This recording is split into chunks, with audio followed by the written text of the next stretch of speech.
In 1541, deep in the South American jungle, a group of Spanish conquistadors concluded that they probably weren't going to find El Dorado. The expedition was led by Gonzalo Pizarro, the vice-governor of Quito and the half-brother of the famous Francisco Pizarro, conqueror of the Inca Empire. After serving as vice-governor for roughly a year, Gonzalo had been convinced that somewhere to the east of Quito, down the slopes of the Andes and in the vast jungle, there was a fortune waiting to be discovered. Rumors spoke of a so-called land of cinnamon somewhere in the South American interior. While this valuable spice was certainly a motivator, tales of a golden city presided over by a king who covered himself in gold dust, El Hombre Dorado, were even more tempting. So in February of 1541, Pizarro set out from Quito, the high-altitude capital of what is today modern Ecuador, with 220 Spanish men and roughly 4,000 indigenous guides and porters. But the expedition very quickly proved to be a disaster. When the party entered the rainforest on the eastern slope of the Andes, the Spaniards quickly discovered that they were woefully unprepared for the journey ahead. The jungle was treacherous. It was filled with venomous snakes, giant spiders, jaguars, and disease-carrying mosquitoes. The plate armor favored by the conquistadors was hot, cumbersome, and quite frankly, a ridiculous choice for the humid jungle. Not to mention the fact that many of the indigenous groups who called this region home interpreted the Spanish expedition as an aggressive incursion into their sovereign territory. And so they responded violently. After nearly a year slogging through the jungle, fighting local people, and enduring the insects, predators, and diseases of the equatorial forest, the expedition decided to call it quits. The desire for cinnamon and the legendary gold of El Dorado was simply not worth the torment that they were facing in what later explorers would nickname the Green Hell. By the time they reached the confluence of the Coca and Napo rivers, 140 Spaniards and 3,000 indigenous party members had already died or deserted the expedition. Pizarro decided to simply turn around and lead the survivors back over the Andes to Quito. But a second group of some 50 men chose a different path. Well, actually, it's not clear if they chose this new path or simply had this path foisted on them by circumstance. The sources disagree on this. But what is clear is that in December of 1541, the party split. One group, commanded by Pizarro, headed west back over the mountains.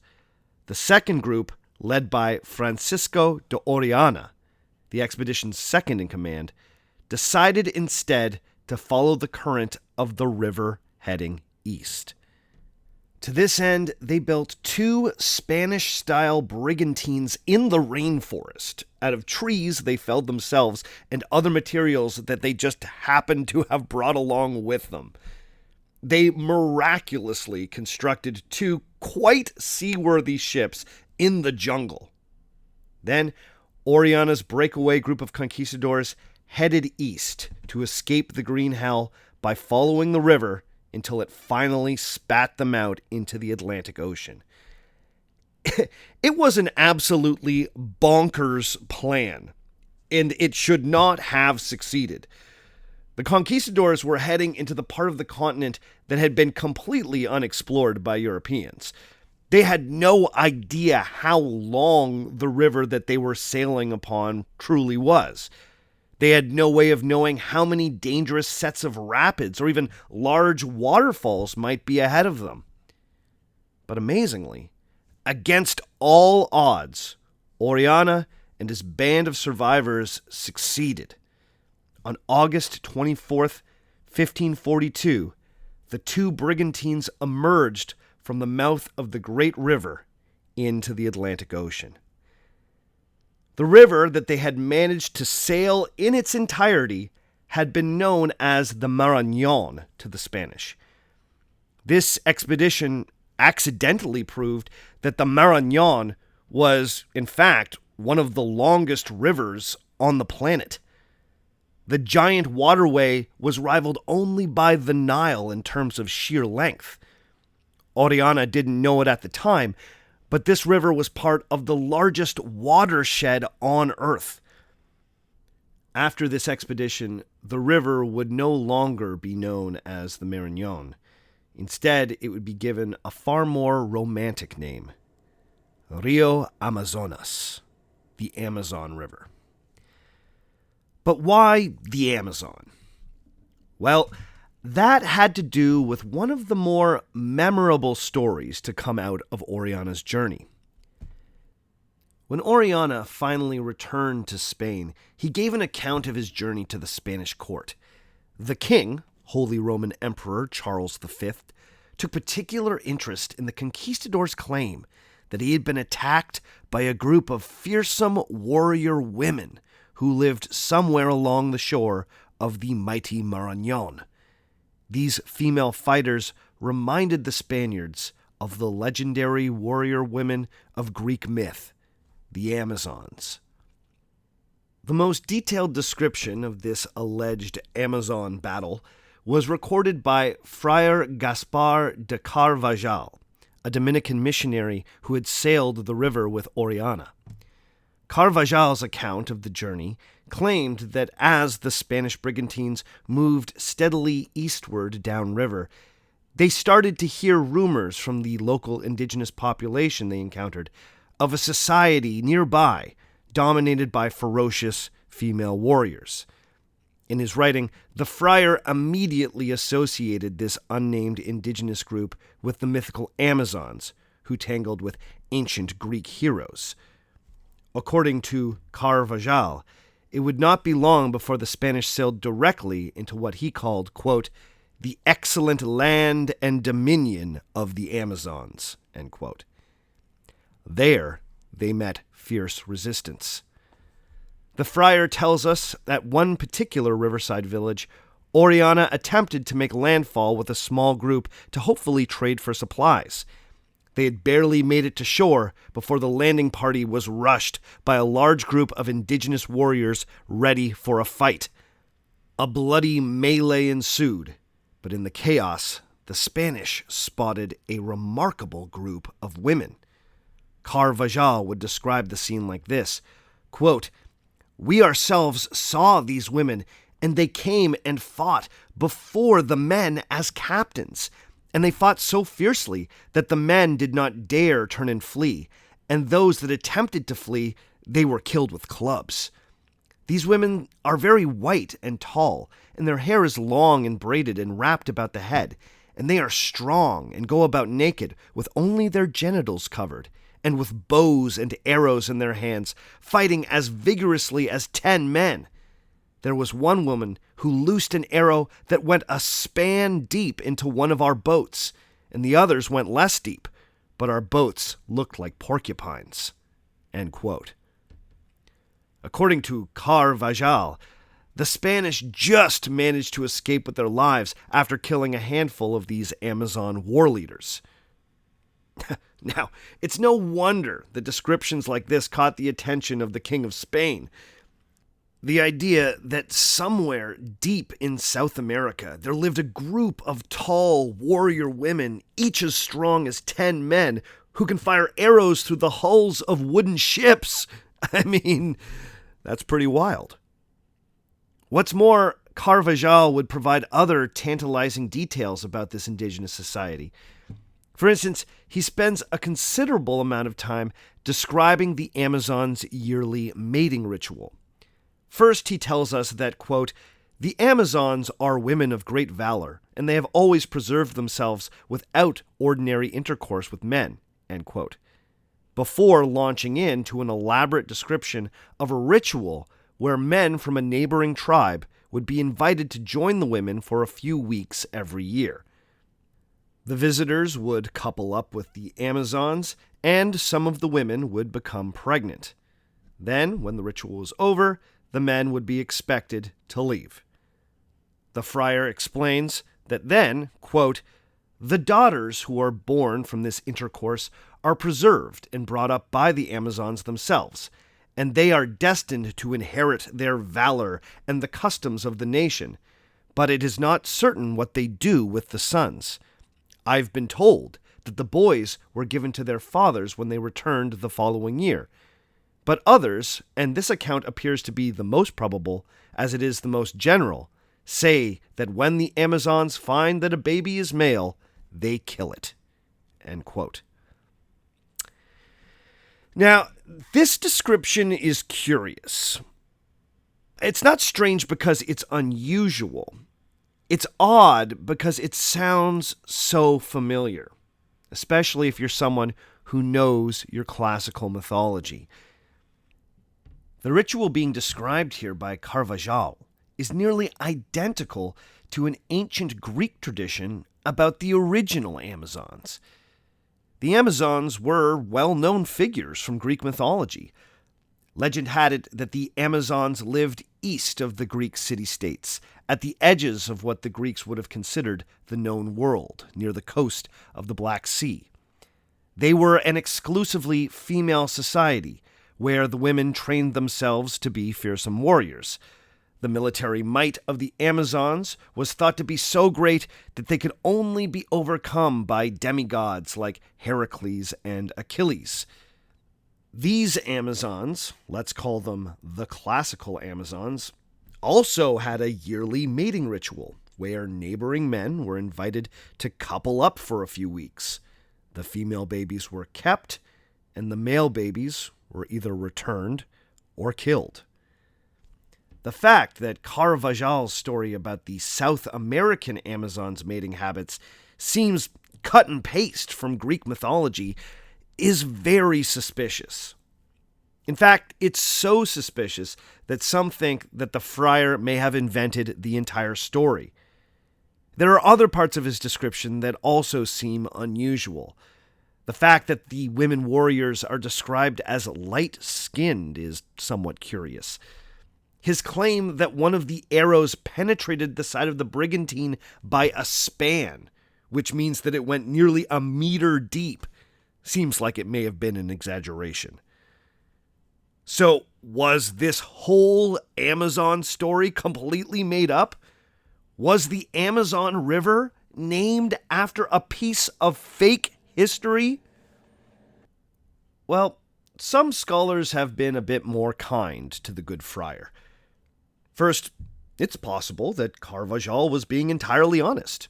This group of women may have existed, and they may very well have had mating rituals oddly similar to those ascribed to the Amazons in Greek myth. I mean, it's a hell of a coincidence, but stranger things have happened. We now know that a number of indigenous societies from that region had a matriarchal power structure. This meant that women were often in positions of power, and female warriors were not uncommon. It's been proposed by author Bill Yen that the Amazons encountered by the Spanish in 1542 were in fact female warriors from the Icamiaba tribe, an especially matriarchal group from the Amazon basin. The nearby Piritapuya people have also been proposed as candidates for Orellana's Amazons.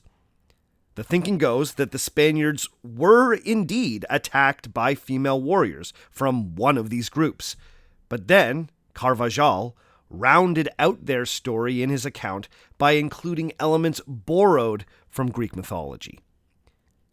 To this day, it's still unclear exactly who the Amazons of the Amazon River truly were. But what of the original Amazons, the classical Amazons?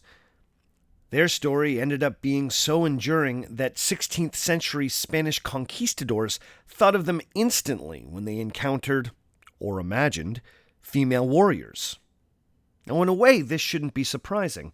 Literate men like Friar Gaspar de Carvajal would have received an education steeped in the classics.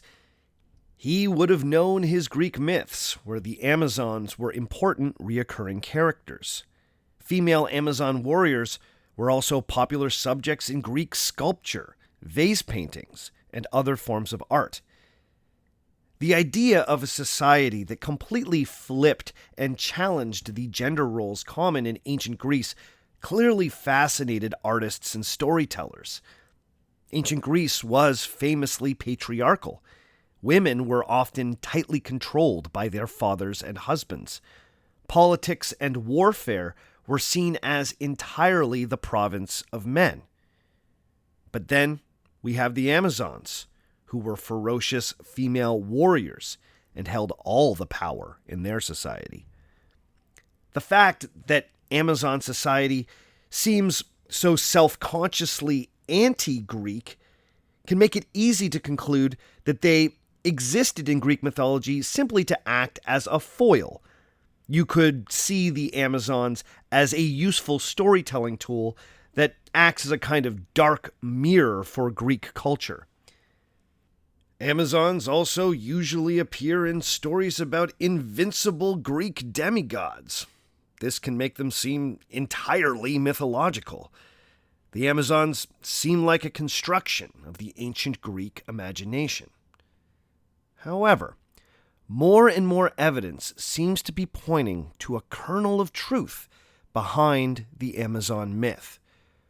Could there have been a real society living east of the Greeks that may have been the basis for tales of fearsome Amazon warrior women? Were the classical Amazons somehow more real than the South American Amazons? Let's find out today on Our Fake History.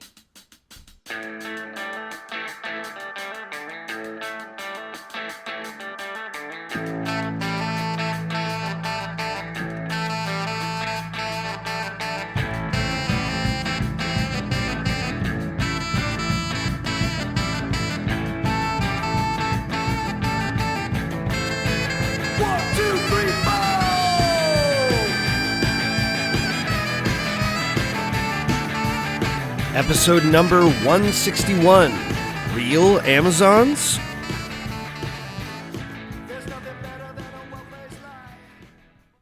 Hello and welcome to Our Fake History. My name is Sebastian Major, and this is the podcast where we explore historical myths and try to determine what's fact, what's fiction, and what is such a good story that it simply must be told. Welcome to the start of Season 8. 8 seasons of Our Fake History. We're doing it. I hope you were able to hang in there over the past month when I was releasing throwback episodes. But now we are back with all new shows from now until the summer of 2023. Now, if you are a patron, then you know that I haven't just been sitting on my butt these past few weeks. I was able to release the long-promised patrons-only extra episode on the legendary Golden City of El Dorado. As you may have gathered from the introduction, my research into El Dorado inspired me to start Season 8 with a close look at the Amazons. Now, if you are not a patron and you'd like to hear the extra episode on the surprising history of El Dorado, just head to patreon.com/ourfakehistory and start supporting at any level to hear that show. If you would also like to hear this podcast without any ads, then consider supporting us at $5 a month. That will get you an ad-free feed and every single extra I have on offer. So please, check it out. Now, there are a few reasons why I got so enthused about the idea of an Amazons series. First, the Amazons have been on my to-do list forever. But even more compelling for me is how the Amazons tie together a number of threads that I've been tracing on this podcast over the past 7 seasons. Every now and then I come across a topic that weirdly acts as a kind of hub for everything I'm interested in. The city of Atlantis was one of those topics. But the Amazons have their own fake history gravitational pull.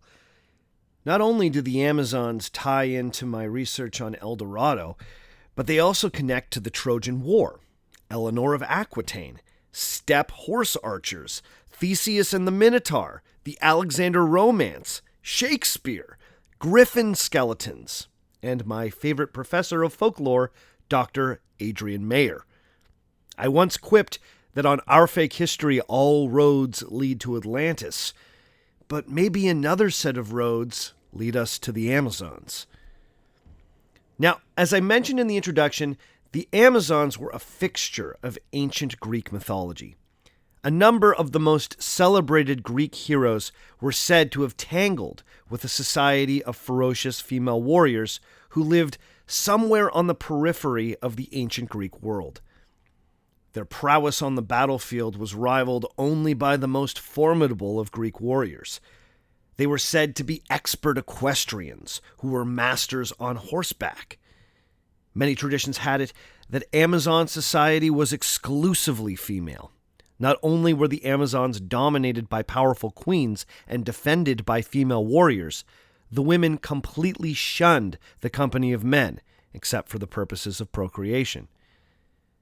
In the mythological tradition, the Amazons seemed to defy all the gender roles that defined ancient Greek society.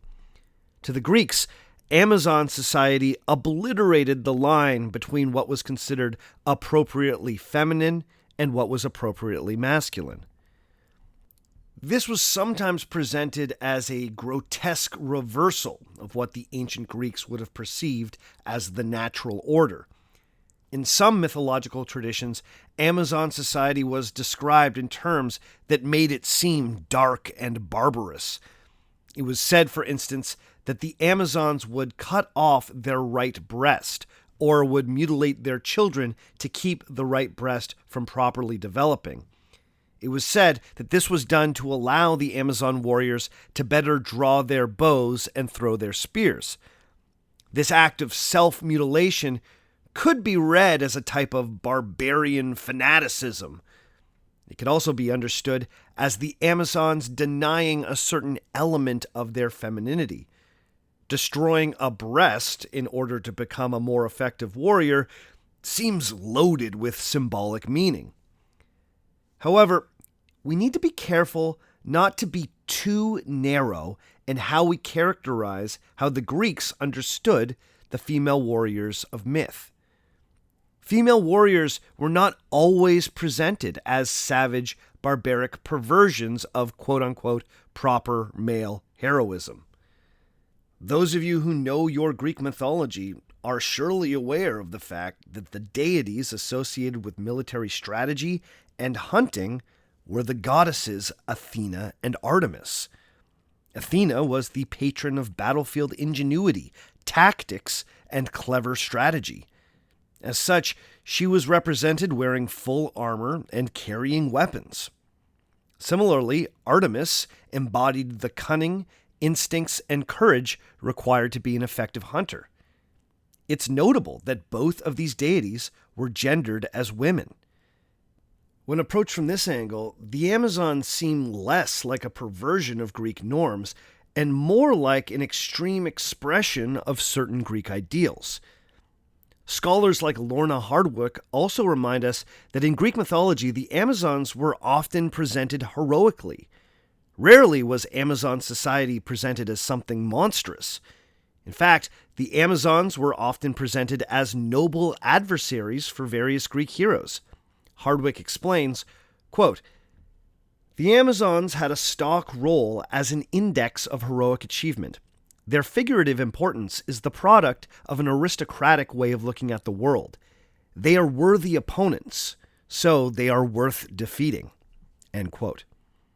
That's a great point. The Amazons often appear in Greek mythology as an obstacle that needs to be overcome by a Greek hero. However, Unlike a monster that needs to be slain, they are presented as respected opponents. What's clear is that the figure of the Amazon held a unique, if contradictory, place in the Greek mythic imagination. But Amazons didn't just exist in myth. Amazons were also described by ancient Mediterranean historians and geographers. Detailed descriptions of Amazon life and customs turn up in the writings of Plutarch, Strabo, Diodorus of Sicily, and our fake history all-star, Herodotus, father of history, father of lies. All the roads lead to the Amazons. Now, this is notable because all of these authors were trying to create factual representations of the world and its history. Now, that doesn't mean they always succeeded. As we've explored many times on this show, Herodotus is infamous for mixing legend and rumor in with the more carefully sourced elements of his history. Diodorus is very similar. Plutarch tends to be a touch better as he more carefully cites his sources, but even the most reliable ancient historians always need to be read with a healthy amount of skepticism. Still, it's notable that all of these writers spoke of the Amazons like they were a real culture with a distinct homeland.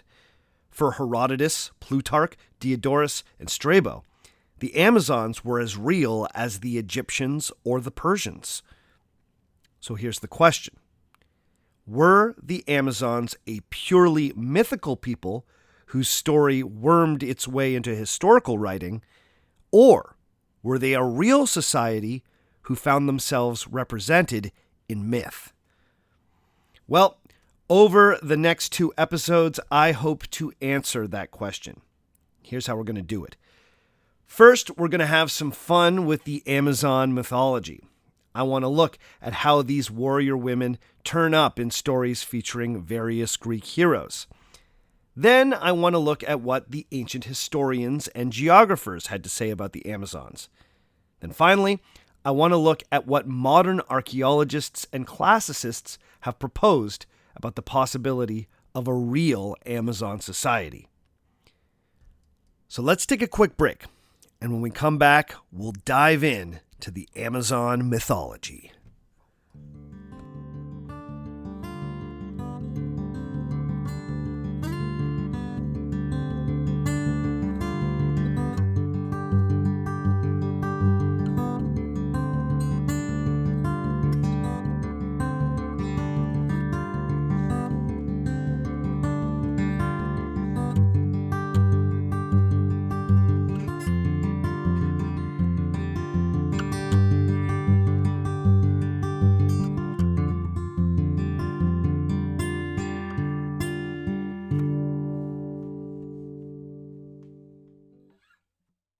Today's episode of Our Fake History is being brought to you by Shopify.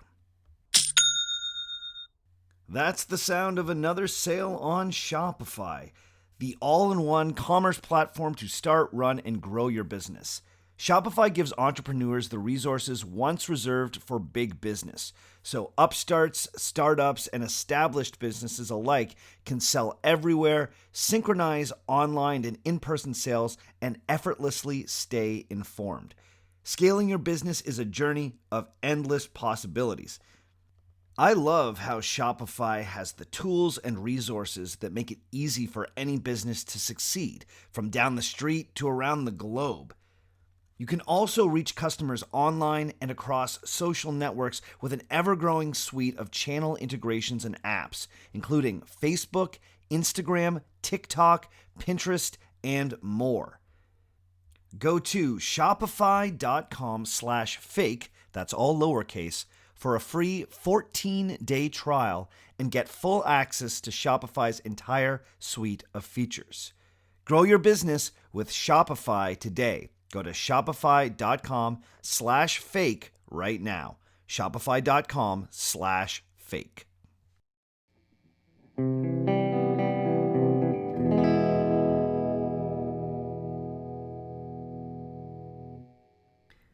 If we are to follow the Greek mythic timeline, then the Amazons first appear in the context of the Heracles myth.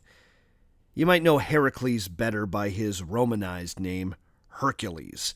Now, I could say Hercules for the rest of this, but I'm going to stick with the Greek version of the name because we're talking about him in the Greek context. So, Heracles he shall be.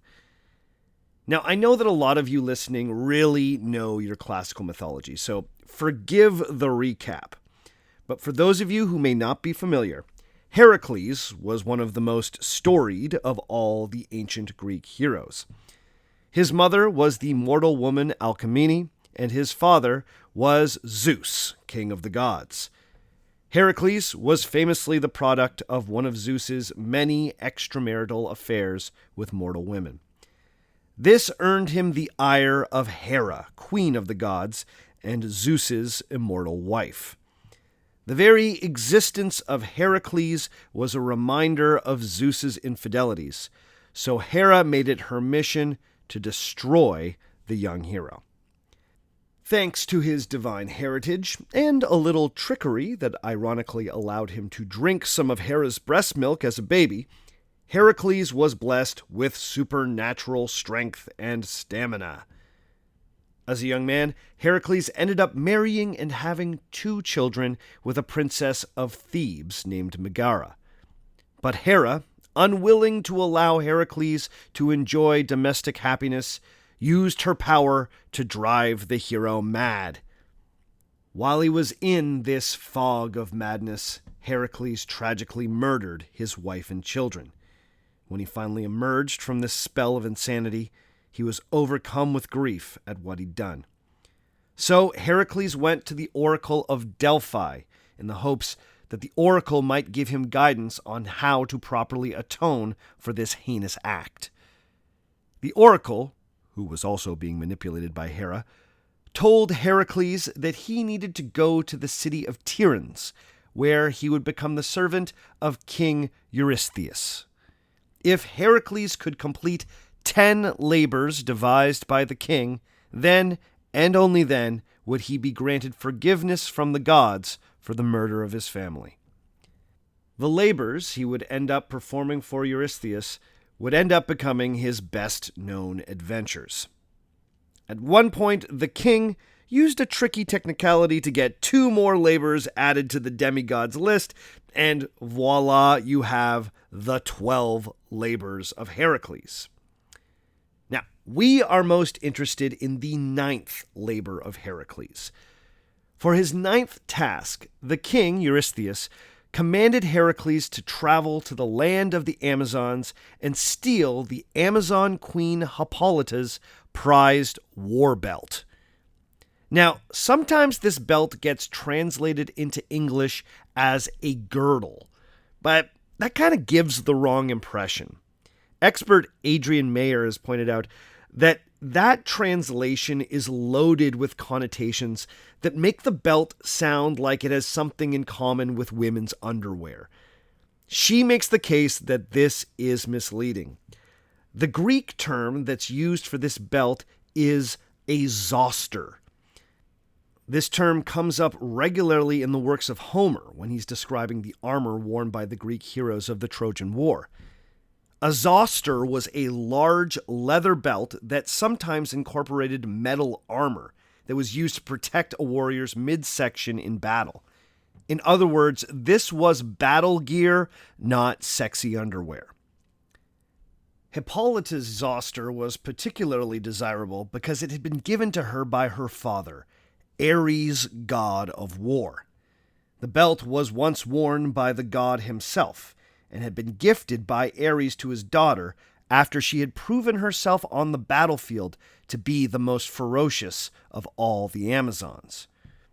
We're told that the zoster was beautiful and adorned with gold. It was truly a piece of armor fit for a god.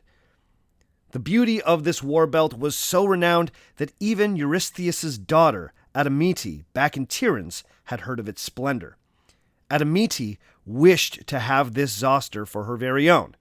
So, King Eurystheus commanded that his servant Heracles sail to the land of the Amazons and bring back the zoster, by any means necessary. Now, there's something worth noting here that will be important down the line when we start examining whether or not there were real Amazons. In most versions of this myth, the homeland of the Amazons is located in a very specific place. We're told that the Amazons lived near the mouth of the Thermodon River on the southern shore of the Black Sea in Anatolia. That would place them on the northern edge of what is today the modern nation of Turkey. Mark that detail, because we're going to return to that. Before Heracles set off on his journey, he took stock of the challenge that he faced and determined that he could not face the Amazons single-handedly. The Amazons were such ferocious warriors that even Heracles' superhuman strength wouldn't be enough if it came down to a fight. So the hero rounded up a crew of adventurous Greeks to accompany him on his quest and act as his makeshift army. In some versions of the tale, we're told that he set off with one ship. In other versions, we're told that 9 ships loaded down with heroes sailed to the Black Sea and towards the homeland of the Amazons. We're told that Heracles followed the same route that he had taken with the hero Jason when he had served as an Argonaut in the quest for the Golden Fleece. Finally, after many weeks at sea, Heracles and his entourage arrived at the Amazon capital of Themistria, at the mouth of the Thermodon River. There he met the Amazon queen Hippolyta. Now at first, it seemed like the entire situation might be resolved diplomatically. Heracles met with the queen and explained his strange lot as the servant of King Eurystheus. He then went on to tell the queen of his 8 previous labors, listing the monsters he had slain and the challenges he had handily overcome. Hippolyta was impressed by these tales and saw in Heracles a rare person that she could respect as an equal. Quite simply, game recognizes game. So, in a magnanimous act, Hippolyta decided that she would freely give her zoster to Heracles as a gift. Honored by this, Heracles then invited the queen to be his guest aboard his ship. Now, sometimes this is presented by the storyteller as having obvious sexual connotations. Wink, wink, come aboard my ship. There's something I want to show you. Sometimes this is presented more like a state dinner. But in either case, the goddess Hera simply could not abide the fact that Heracles had managed to secure the Amazon war belt so easily. So, she transformed herself into an Amazon warrior and started running through Themistria, raising the alarm. She called out to the other Amazons that their queen had been kidnapped by the duplicitous Greeks, and that they couldn't let them get away alive. The Amazons believed her and quickly suited up for battle, mounted their horses, and charged at the Greek ships. When Heracles saw the Amazons coming, he jumped to the conclusion that Hippolyta must have tricked him. The gift of the zoster must have just been an elaborate ploy to get him to let his guard down so he could be ambushed. Before Hippolyta had a chance to explain herself, Heracles turned on her and killed her on the spot. And just a side note here. No matter how much time I spend with Greek mythology, I never cease to be amazed by the brutality in these stories. These Greek heroes will kill people at the drop of a hat. And that's to say nothing of the sexual violence you get in many of these stories. But, man, that's just the nature of ancient Greek myth. There's just no avoiding it.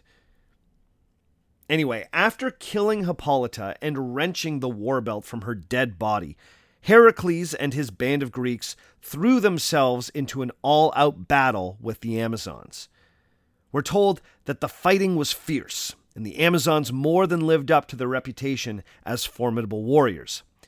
But Heracles was Heracles, after all, and so thanks to his great strength, soon many of the Amazons' greatest heroes lay dead.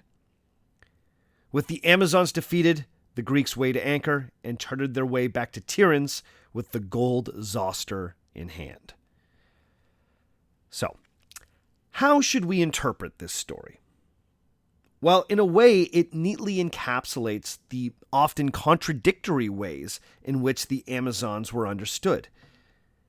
There's one way to interpret this story that sees it as an affirmation of the superiority of patriarchal ancient Greek society over the foil of a female-dominated Amazon society. The Greek male hero violently takes what he wants from his female counterpart. For all their might, the Amazons are overcome in battle by Heracles and his male entourage. The patriarchy comes out on top. But there's another reading of this story that suggests that Greek feelings about Amazon society may have been more complex. In the story, the Amazons are presented as intimidating, but not monstrous. Hippolyta is deeply reasonable, more reasonable than Heracles, in fact. Adrian Mayer has even argued that she's presented as a heroic equal to Heracles in this story.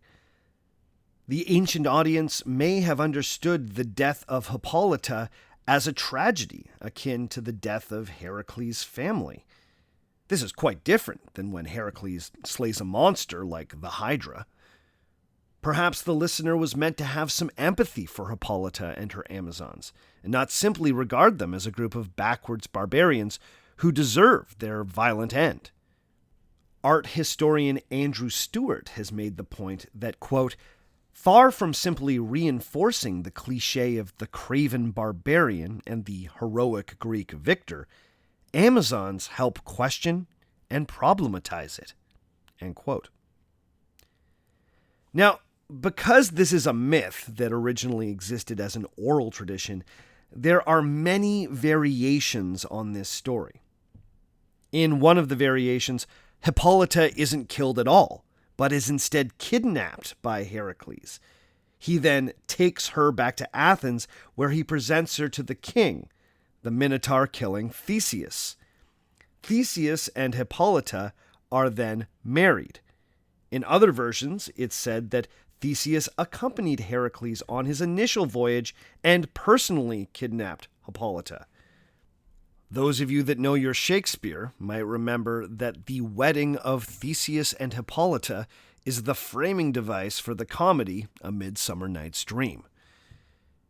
But the most common version of this story is that Theseus was not with Heracles on his fated journey to Amazonia. Instead, we're told that Theseus undertook his own journey to the Black Sea home of the Amazons. On this journey, he met the Amazon queen Antiope, the sister of the deceased Hippolyta. In this version of the story, it was Antiope, not Hippolyta, who was forced to marry Theseus. This wedding would end up sparking one of Greek mythology's most underappreciated epic battles. I'm speaking, of course, of the Attic War, when the Amazons very nearly conquered Athens. But before we get into that, let's take a quick break, and when we return, we'll dive into the Attic War.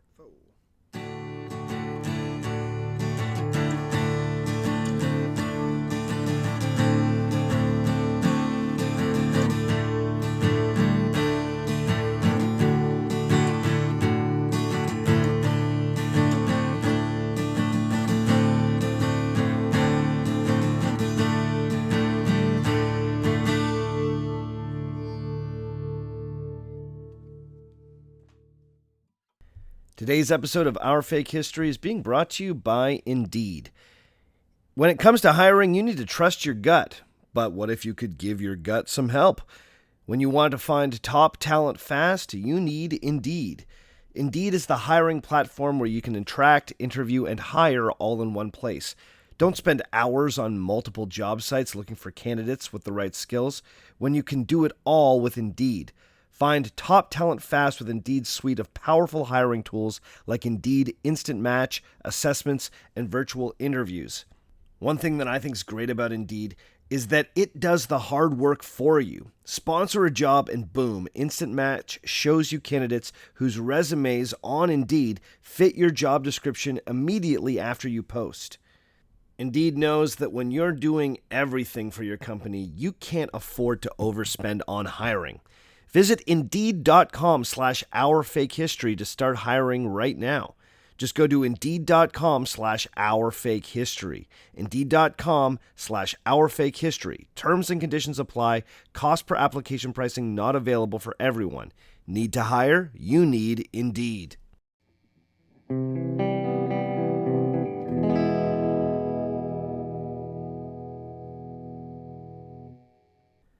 The circumstances concerning how Antiope, queen of the Amazons, became Antiope, queen of Athens, vary depending on which version of the story you are reading.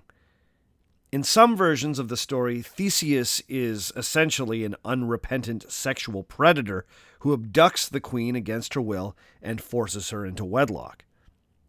But there are other versions of the story where Antiope legitimately falls in love with Theseus and makes the choice to leave behind her Amazon sisters and live the life of a Greek queen. Now, the inconsistency around this reminds me quite a lot of the story of Helen of Troy. You might remember from our Trojan War series way back in Season 1 that there are conflicting traditions around how much Helen consented to being whisked off to Troy by the Trojan prince Paris. In some versions of the story, she is forcefully kidnapped and sexually assaulted. In other versions of the story, she is romantically seduced by Paris. In yet others, the goddess of love Aphrodite makes her fall in love with Paris on first sight.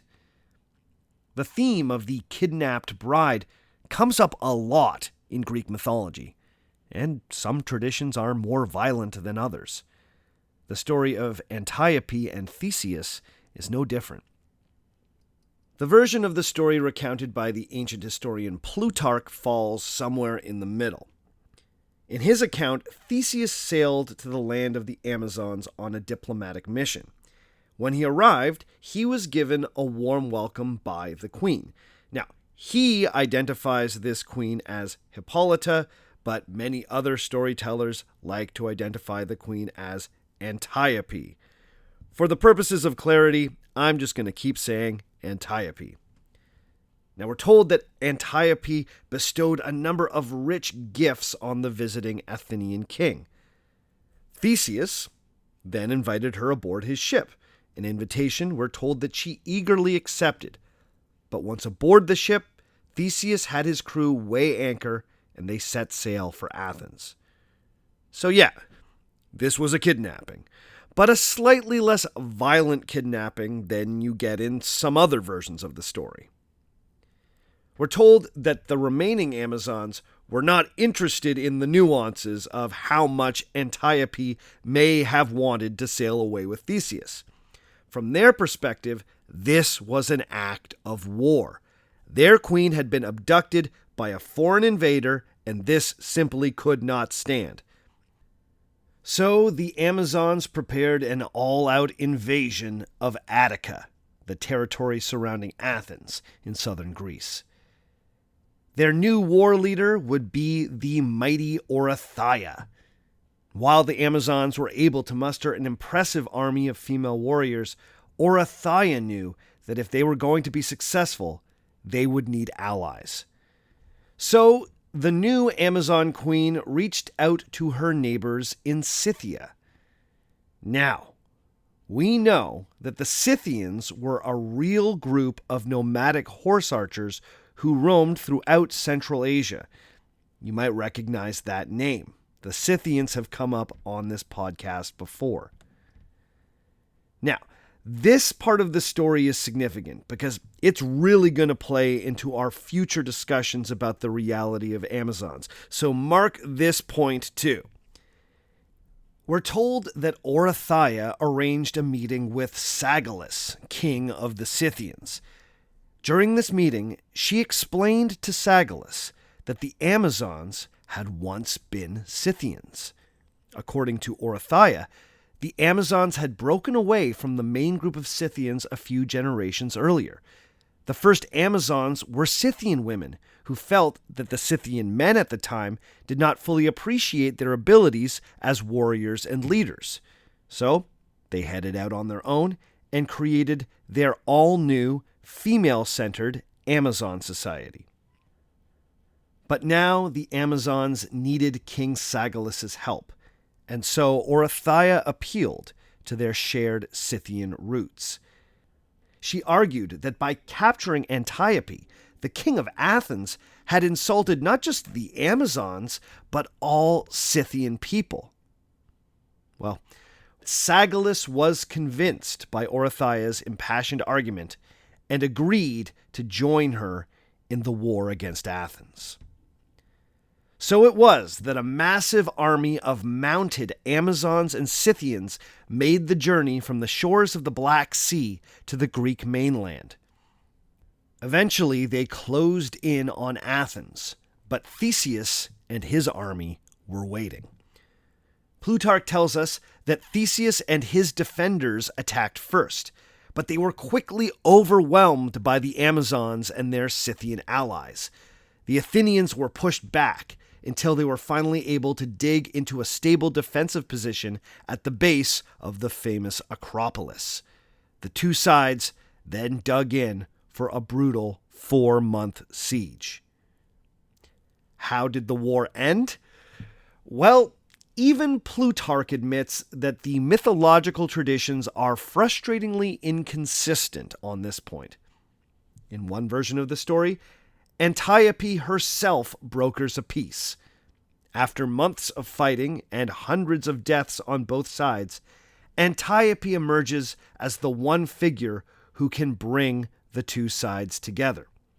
She encourages her Amazon sisters to lay down their arms and negotiate with the besieged Athenians. The negotiations were a success.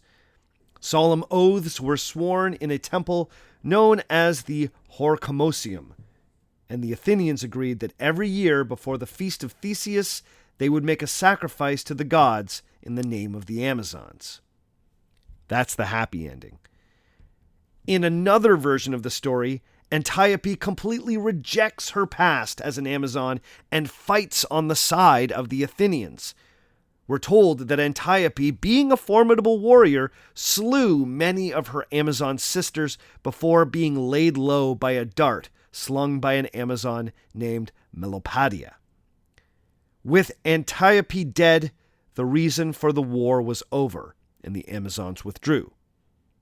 Or the death of Antiope so enraged the heartbroken Theseus that he threw himself into the battle with renewed vigor and managed to force the Amazons into a long retreat. And then there is the third version, and this is the really juicy one. Plutarch tells us that according to an ancient Greek poem called the Theseid, the war happened under completely different circumstances. In that account, Antiope was not kidnapped. She fell in love with Theseus and left the Amazons completely on good terms.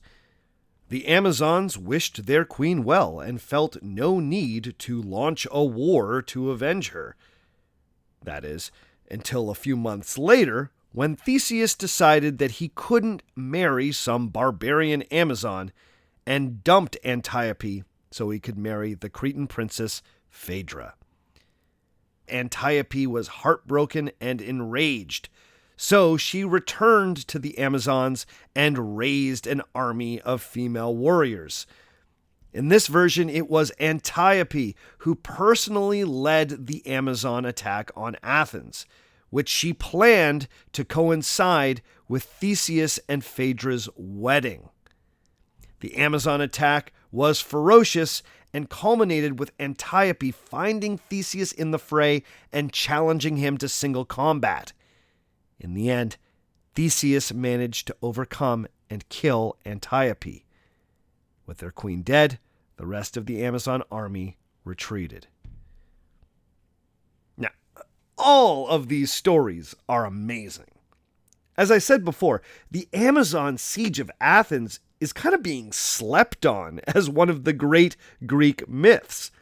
I took more than one class in classical mythology as an undergrad, and it was only researching this topic that I finally learned about the Amazons nearly sacking Athens. Part of the reason why this story may have remained so obscure is because it isn't quite as ancient as some of the other Greek myths. Here's what I mean by that. The story certainly takes place early on in the mythological timeline, but it was developed much later than many other well-known stories. This particular story first starts to appear sometime in the mid-5th century BC. Most experts think that the story of the Amazon invasion was developed in response to the Persian invasions of the 5th century. During the Persian Wars, the Greek city-states famously resisted the much larger Persian army, the sack of Athens notwithstanding. They also dealt the Persian Empire some notable defeats at the Battle of Marathon and the naval battle of Salamis. The thinking is that the story of Athens holding out against invaders from the east would have echoed contemporary events in the 5th century. Theseus's Athenians, putting up a noble defense despite being hugely outnumbered, may have acted as a mythic example that 5th century Greeks could have been inspired by. The story also clearly borrows plot points from other, more ancient myths. A woman is kidnapped, an invasion is launched to get her back, both sides dig in for a protracted siege. You might have heard that one before. It's the Trojan War, right? The alternate version of the story, where Antiope is set aside and leads the invasion as revenge, well, that borrows huge elements from the story of Jason and Medea. In that story, the hero Jason, the chief Argonaut, falls in love with a powerful woman from the Black Sea region of Colchis, named Medea. After having 2 children with her, he then cruelly sets her aside so he can marry a princess of Corinth, leading Medea to take a truly horrible revenge. Look it up if you're interested. The point is that the Amazon invasion of Attica is clearly a later mythological creation. It was a reflection of contemporary 5th century events that borrowed liberally from more established mythological traditions. The Amazons never besieged the Acropolis in Athens.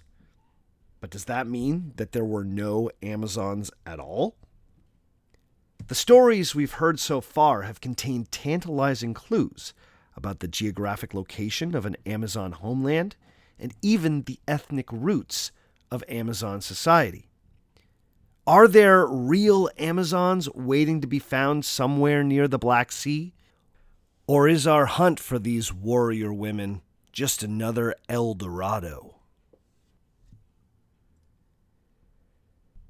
Okay, that's all for this week. Join us again in 2 weeks' time when we will continue our look at the Amazons.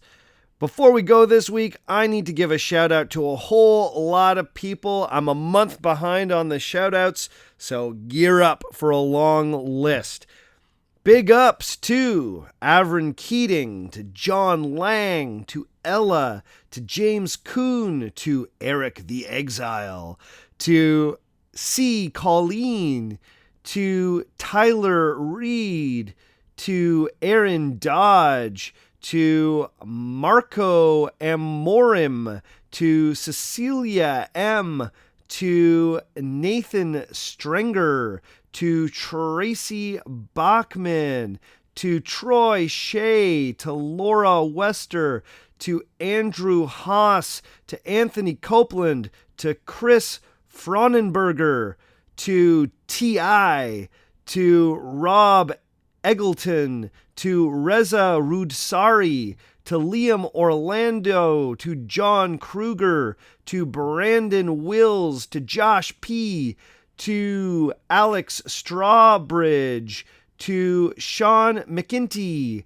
to Andrew Villalesi, to Robert Beckius, to Michael Fooch, to Jake Justice, to Bill Chambers, to Gary Amelong, to Dietmar Lamberts, to Adam Batts, to Michael Berkeley, to Andrew Depew, to Charles Davis, and to Mason Martin. All of those people have decided to support this podcast at $5 or more every month. And so you know what that means. They are beautiful, beautiful human beings. I don't know how to thank you folks enough. As I said at on the last episode before the end of season 7, I have now transitioned into a full-time podcaster, if you can believe it. And that was only possible because of your support. So thank you for truly changing my life. If you want to get in touch with me, you can send me an email at ourfakehistory@gmail.com. You can hit me up on Facebook at facebook.com/ourfakehistory. You can find me on Twitter at ourfakehistory, and you can find me on Instagram at ourfakehistory. As always, the music for the show comes to us from Dirty Church. You can check out Dirty Church at dirtychurch.bandcamp.com. All the other music you heard on the show today was written and recorded by me. My name is Sebastian Major, and remember, just because it didn't happen doesn't mean it isn't real.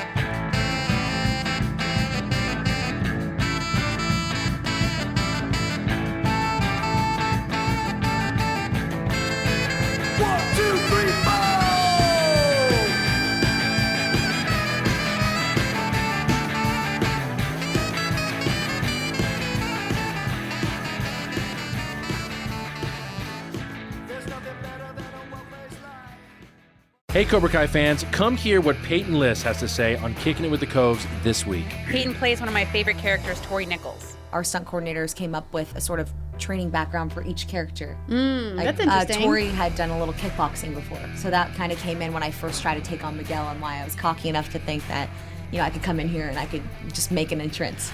Listen to Kicking It With the Coves, now at Apple Podcasts, Spotify, PodcastOne, and wherever you can sweep your leg and get the podcasts.